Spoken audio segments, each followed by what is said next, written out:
Brilliance Audio presents 1948, Harry Truman's Improbable Victory and the Year That Transformed America by David Pietrusza. Performed by Jeff Cummings. I missed what seems plain to me now, Jonathan Daniels would eventually conclude.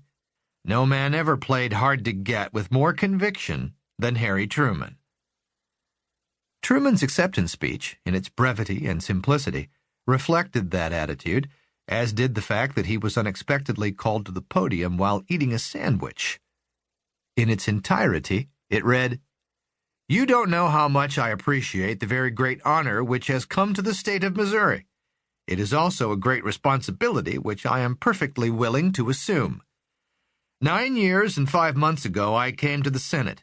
I expect to continue the efforts I have made there to help shorten the war and to win the peace under the great leader, Franklin D. Roosevelt. I don't know what else I can say except I accept this great honor with all humility. I thank you." Bennett Clark's nominating speech had included the promise that Truman met the requirements of possessing all the qualifications necessary and desirable for the presidency. Some, however, merely saw the Truman of old.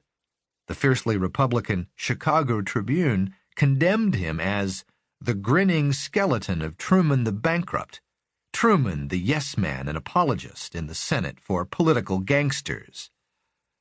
Other reports informed voters of Truman's 1922 flirtation with the Klan, or conversely and inaccurately, that he was part Jewish, the S in his name supposedly standing for Solomon, his maternal grandfather's name. Republicans revealed how he had placed Bess on the public payroll as his highest-paid Senate staffer at $4,500 per annum. Connecticut Congresswoman Claire Booth Luce dubbed Mrs. Truman Payroll Bess. Harry fired back that his beloved spouse was worth every cent of it. "I never write a speech without going over it with her, and I never make any decisions unless she is in on them." In fact, Bess had spent little time in Truman's office, and the charges stung. It was, Truman recalled, the meanest campaign I can ever remember. Roosevelt and Truman triumphed that November, but by then, Truman had personally witnessed the precarious nature of his chief's health, how FDR's hands shook and his clothes hung loose upon him. In early 1945, Truman and his old Army buddy, Edward J. McKim, Jr., visited the White House. "Hey, Bud," McKim said to Truman as they departed the east entrance, "turn around and take a look. You're going to be living in that house before long." "Eddie," Harry responded, "I'm afraid I am, and it scares the hell out of me." Two very public events marked Truman's brief vice presidency. 6 days following Truman's oath of office, the disgraced Tom Pendergast died. Cautioned to ignore his old patron, Truman instead commandeered an Army bomber to transport him to Kansas City and the funeral. "He was always my friend," said Truman, "and I have always been his." Soon afterward, he attended a luncheon at the National Press Club. He could not help playing the piano, nor seemingly could he avoid it when 20-year-old Hollywood star Lauren Bacall climbed atop the upright, ostentatiously flashing her curvaceous legs. The new vice president grinned broadly for the cameras, and the photo appeared in newspapers across the country.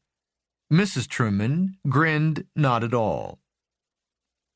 In the late afternoon of Tuesday, April 12, 1945, after presiding over a desultory session of the U.S. Senate, Harry S. Truman, Vice President of the United States for 82 days, adjourned to House Speaker Sam Rayburn's private office for what Mr. Sam invariably termed a libation. A call for Truman from the White House preceded his arrival.